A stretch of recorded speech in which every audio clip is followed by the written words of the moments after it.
বন্ধুরা, ভরপেট বাঙালি থেকে আজকে আমি কুলচা করে দেখাবো। আলুর কুলচা। এখানে আমি এই যে ময়দাটা আগে মেখে নিয়েছি, এই যে কি সুন্দর, দেখুন হাতে লাগছে না, খুব ভালো হয়েছে ময়দা মাখা।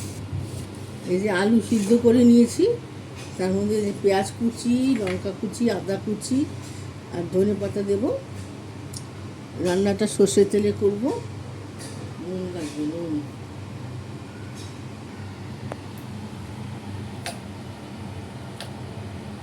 একটুখানি আলুটাকে ভর্তা করে নেব। তারপরে এই যে নুন লাগবে, এটা হচ্ছে কালো তিল আর সাদা তিল, এই হলুদ লঙ্কার গুঁড়ো, আর এই যে কাঁচা লঙ্কা, এই পেঁয়াজ কুচিটা দিয়ে দিচ্ছি,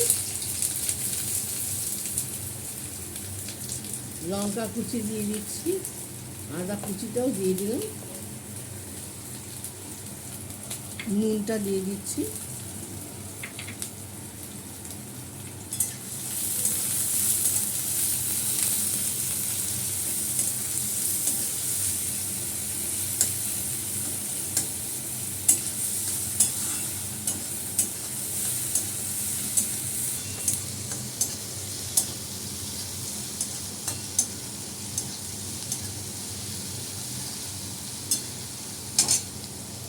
এই হলুদ গুঁড়ো, লঙ্কা গুঁড়োটা দিয়ে দিলাম।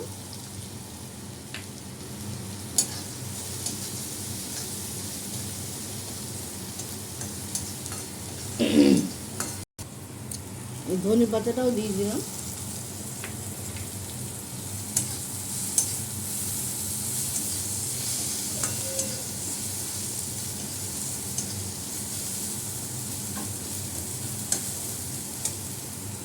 এই আলু করবো, এই আলুটাও এটার মধ্যে দিয়ে দিলাম।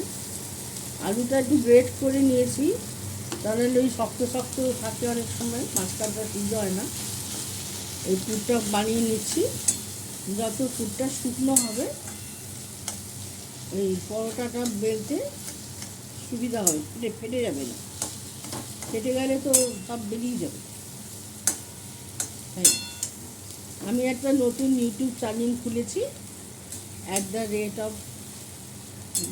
ভরপেট বাঙালি। ওখানে একটু সাবস্ক্রাইব করে দেবেন, তাহলে আমার রান্নাগুলো নোটিফিকেশন আপনাদের কাছে চলে যাবে।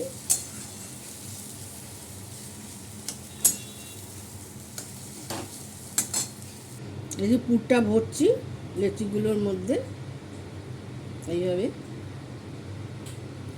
ভরে ভরে স্টাফিং করছি আলু দিয়ে। তারপরে এটাকে বেলে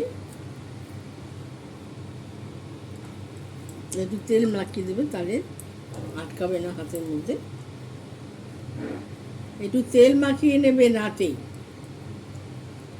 তাহলে আটকাবে না। এই যে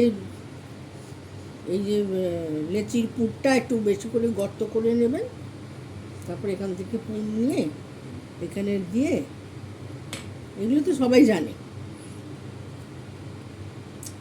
এইভাবে বন্ধ করে দিতে হবে মুখটাকে। এই হয়ে গেল।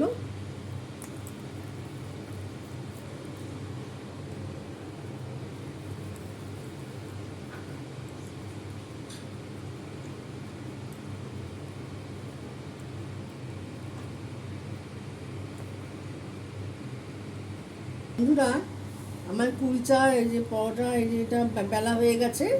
আমি এখন এটা বানাবো। এই কড়াইতে একটু জল দিয়ে দিলাম, কুলচাটা নিয়ে এর মধ্যে বসিয়ে দেবো। একটু ধনে পাতা,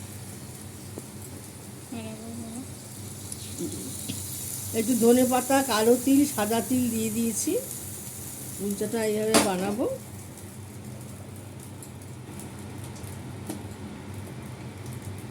একটু জল দিয়ে দিচ্ছি, এবারে ওটা ভালো করে সিদ্ধ হবে, ফুলবে। একটু ঢাকা দিয়ে দিলাম।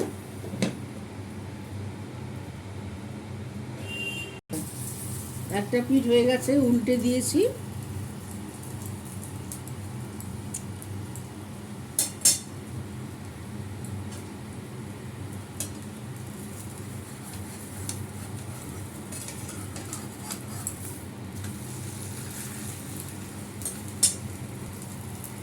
আর একটু তেল দিয়ে দিলাম,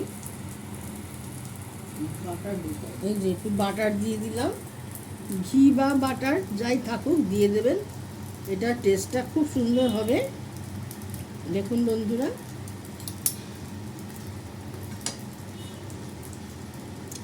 এইভাবে করে খাবেন। আমরা তো সকালের জলখাবারে খাবো, আপনারা ডিনারেও খেতে পারেন। দেখুন এক পিঠ কি সুন্দর ভাজা হয়ে গেছে। একটু বাটার দিয়ে দেবেন,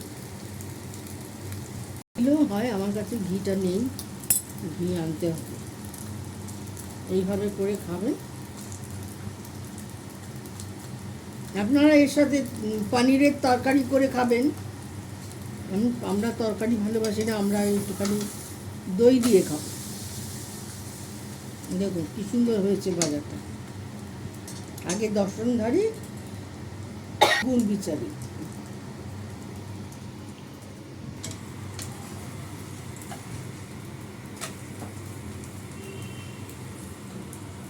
কি সুন্দর ফুলে ফুলে উঠছে, দেখুন আমার ভাজাটা হয়ে গেছে।